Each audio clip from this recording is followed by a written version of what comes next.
Исәнмесез, эфирда яңалыклар чыгарылышы, студияда Роза Хабибуллина, алга таба кайбер темаларга кыскача күзәтү.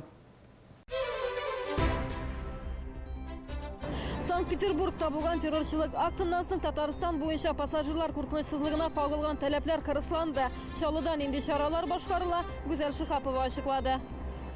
Наркобәйлелек капканыннан чыгучыларга ярдәм күрсәтүче содействие үзәген прокуратура япты. Озаккамы? Начар ишетүче һәм соңгырау балалар бийләр, сөйләшәләр, хәтта җырлыйлар да. Чаллы педагогларының тәҗрибәсен республикада кулланырга телиләр. Санкт-Петербург метросында булган террорчылык актыннан соң Татарстанда пассажирлар куркынычсызлыгына булган таләпләр көчәйтелде. Бу хакта хукук саклау органнары җитәкчеләрен җыеп әйттеләр. Хәзер аэропорт, тимер юл станцияларында, автовокзалларда, шулай кеше күп йөри торган урыннарда куркынычсызлыкка зуррак игътибар биреләчәк. Чаллыда пассажирлар куркынычсызлыгын ничек тәэмин итәләр? Гүзәл Шихапова тикшерде.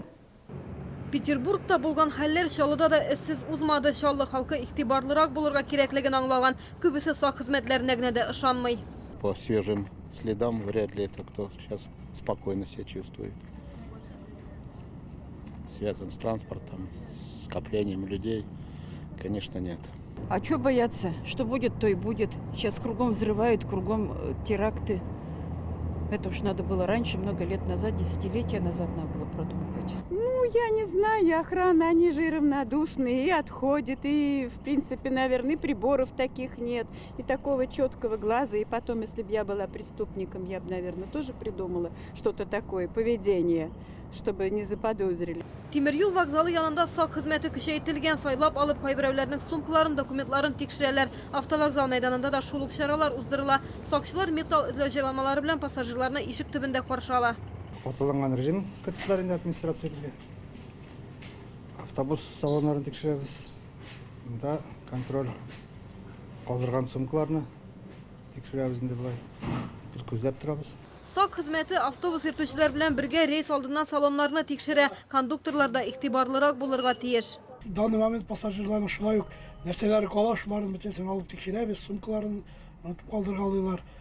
İşlerini boyası kitip karıyoruz, birbirler olmasa yine uyarız da yükleri kilip alalım. Eğer derse olsa tapsak, bizalarga sırada охранника biliriz. Билетларны документ буенча гына саталар, бәягә гомерне минет эштирү дә кертелгән. Вокзал җитәкчелеге таныш булмаган шәхси транспортта йөрмәскә киңәш итә. Шәһәр эчендә йөрүче транспортка килгәндә, трамвайларда һәм автобусларда 10-15 минут сайын шикле предметлар табылса, нәрсә эшләргә кирәклеген хәбәр итәләр. Происходит оповещение после этих событий, и в конце рейса всегда автобус осматривается на предмет посторонних, чтобы не было посторонних предметов. Год назад здесь вот, было подозрение, это просто провода лежали в пакете. МЧС приезжал здесь саперы. А так-то вроде в автобусах больше случаев не было. Бигиш аэропортында куркынычсызлык хезмәткәрләре белән өстәмә инструктажлар уздырылган, бинага керүчеләрне тикшерү көчәйтелгән. Гүзәл Шихапова, Ленар Султанов, яңалыклар. Теманы дәвам итеп, Петербург метросындагы терактта һәлак булучылар саны 14-кә җиткән. Аларның 11-е фаҗига булган урында, 3-се хастаханәдә җәрәхәтләрдән үлде. 49 кеше стационарда дәвалана. Шулар арасында безнең шәһәрдәшебез 2нче курс студенты да булган. Бүген аның хәле яхшы. Шунысын билгеләп үтәргә кирәк, зыян күрүчеләрнең күбесе яшь кешеләр. Исегезгә төшерәбез, кичә сәгать 14:40-та Сенная һәм технологический институт метро станциялары арасында шартлау булды. Шул ук көнне хукук саклау органнары бу хәлне террорчылык акты дип тапты. Тикшерүләр дәвам итә, Петербургта 3 көнлек матәм игълан ителде. 18:01 йортында яшәүчеләр идарә итүче оешма санаган суммалар белән килешмим. Шәһәрдәшләр ресурслар буенча чыгымнарны өстәп язалар дип саный. Аеруча җылылык өчен идарә итүче оешмада йортка берничә тапкыр торак инспекциясе дә килде. Әмма хата тапмадылар дип белдерделәр. Шәһәрдәшләр фикерен хәбәрчебез тыңлады. 12 подъездлы 18:01 йортын үзенчәлекле ди шәһәрдәшләр. Ул 3 блоктан гыйбарәт. Һәрберсендә җылылык исәпләү җайланмалары куелган. Әмма идарә итүче оешма бу өстенлекне күрми, җылылык өчен түләмнәр санаганда барлык күрсәткечләрне бергә кушып исәпли. Расход тепла, который занимает вот этот прибор, подели на площадь, которую, значит, занимают эти вот жильцы вот этих подъездов, получится, сколько стоит квадратный метр. Это будет справедливый учет. Почему? Потому что разница показания между первым, вторым и третьим блоками очень существенная. Она доходит практически до 50%. Әгәр шәһәрдәшләр үз блоклары өчен алынган күрсәткечләр буенча гына түләсәләр, сораулар да азрак булыр иде, ди 1801 йортында яшәүчеләр. Васил Каримов белдерүенчә, квитанциядагы саннар формула белән исәпләгән саннарга туры килми. Расход тепловой энергии, вот тут мне покажите в квитанции, что они вычли. Это я случайно математически взял, проверил со дня сдачи дома до декабря 2014 года платили нормально, а с декабря месяца суммы-то не сходятся. В квитанциях печатают, образно я вам говорю, 2000, а фактически по формулам, по данным, которые в квитанциях отражены, 1900 получается. Васил Каримов не өчен ай сайын 100 сумга артыграк түләгәнен аңламый. Бәлки беренче катта урнашкан офислар өчендер, ди пенсионер. Әмма идарә итүче оешмада шәһәрдәшләр эшмәкәрләр өчен түләми дип белдерделәр. При определении объемов для населения по общедомовым приборам учета, то есть эти объемы, потребленные по нежилым помещениям, вычитаются из общедомовых объемов. И, соответственно, вот этот остаток уже управляющая компания выставляет на оплату жителям многоквартирного жилого дома. И нежилым помещениям, соответственно, выставляются счета уже ресурсоснабжающими организациями. Агымдагы елның гыйнварыннан торак булмаган биналар ресурс белән тәэмин итүче оешмалар белән турыдан-туры килешүләр төзеде. Һәр офиста кайнар, салкын су, электр энергиясе өчен айрым исәпләү җайланмалары куелган. Торак милкен тотуга киткән чыгымнар айрым формула буенча исәпләнә. Бу җавапны 1801 йортында яшәүчеләр беренче тапкыр гына ишетми. Җылылык исәпләү системасына үзгәрешләр кертергә кирәк дигән тәкъдимне белгечләр ишетми. 21 апрельдә идарә итүче оешма 1801 йортында яшәүчеләр белән очраша. Бәлки шунда уртак фикергә килерләр. Гүзәл Шихапова, Ленар Султанов, Яңалыклар. Прокуратура наркотикларга бәйле кешеләрне тернәкләндерү үзәге эшчәнлеген вакытлыча туктатты. Содействие офисы торак йортта фатирда урнашкан иде. Бу исә кагыйдә бозу булып санала. Шикле кунакларга йортта яшәүчеләр һәр даим зарланган. Содействие үзәге үзенең эшен узган ел җәен 36-нчы комплекста башлап җибәргән. Яңа йортта 4 бүлмәле фатир арендалаганнар. Түләүле нигездә наркотиклар кулланучыларны дәвалаганнар. Әмма бу хакта фатирда яшәүчеләр беренче тапкыр ишетә. Мы не лечим беззависимых. А что вы здесь проводите в квартире? Что не проводим, просто проживаем и все. То есть никакой дополнительной деятельности вы не ведете? Нет. А почему тогда жалобы на вас прокуратура? Не знаю.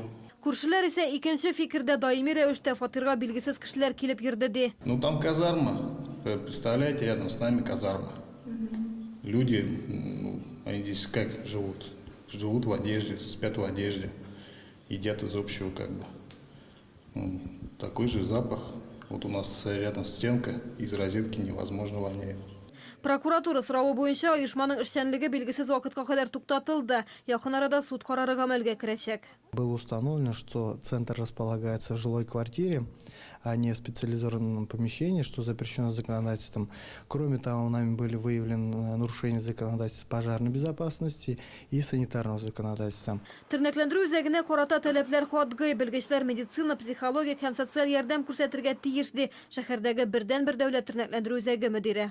Когда человека держат на удержании, содержат на удержании, то, естественно, идет сопротивление.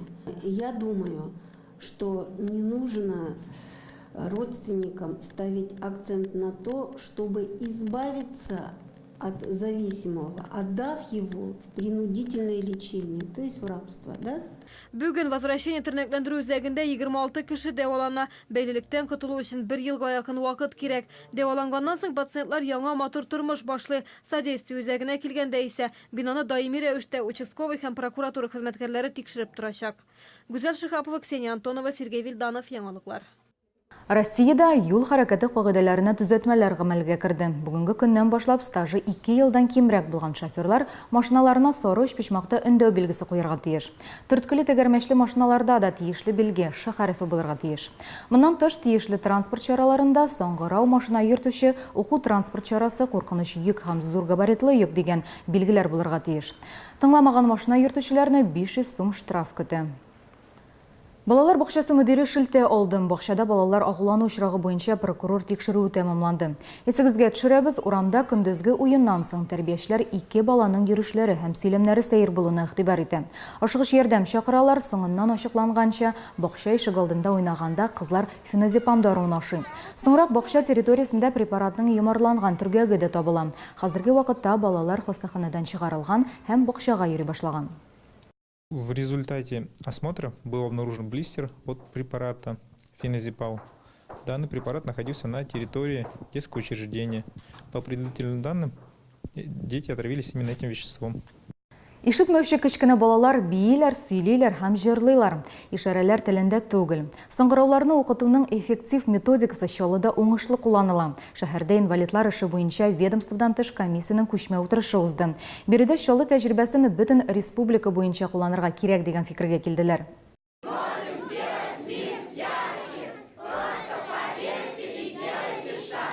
Дөрестән дә тормышны ямьләндерергә мөмкин. Моңа медицина хезмәткәрләре дә, авыру балалар һәм әти-әниләр дә үз тәҗрибәсендә инанды. Ишетмәүче балаларны үзәктә 1 яшьтән кабул итәләр. Саңгырау булсалар да бу сөйләм теленә тәэсир итми. Сложность в том, что самостоятельное развитие речи у ребенка с дефектом слуха, в отличие от нормально слышащего, невозможно. Если же глухого ребенка научить жестовой речи, он никогда не откажется жестом и никогда не заговорит. Ему не захочется говорить, поскольку это очень трудно. Үзәккә коррекцион балалар бакчасы һәм мәктәптә карый дөньяга танылган дефектолог Эмилия Леонград методикасы буенча тернәкләндерү үзәгендә 28 ел эшлиләр. Шәһәрдәшләрне генә түгел, Кама районы территориясендәге авыруларны да кабул итәләр. И самое главное, в основе методики нашей системы лежит древний подход, на котором развивалась медицина аюрведы, китайская арабская медицина, рассмотрение организма человека как единой биосистемы с изначально заложенными компенсаторными, самоисцеляющими, самосохраняющими, на естественных природных механизмах ресурсов. Ведомстводан тыш комиссия утырышында үзәк мәйданында саңгырау балаларга операция ясау өчен корпус сызырга кирәк дигән фикергә килделәр. Анда ишетү сәләтен яхшырту өчен югары технологиялы операциялар башкарылачак. Саңгыраулар белән эшләү методикасын исә республика буенча үрнәк итеп алачаклар. Гүзәл Шахапова, Ленар Султанов, яңалыклар. Бүген безнең яңалыклар соңгы тапкыр ТВЦ телеканалында чыга. Берничә атна эчендә телекомпания күченүгә әзерләнде. Студияның дизайны, яңалыкларның чыгу вакыты үзгәрде.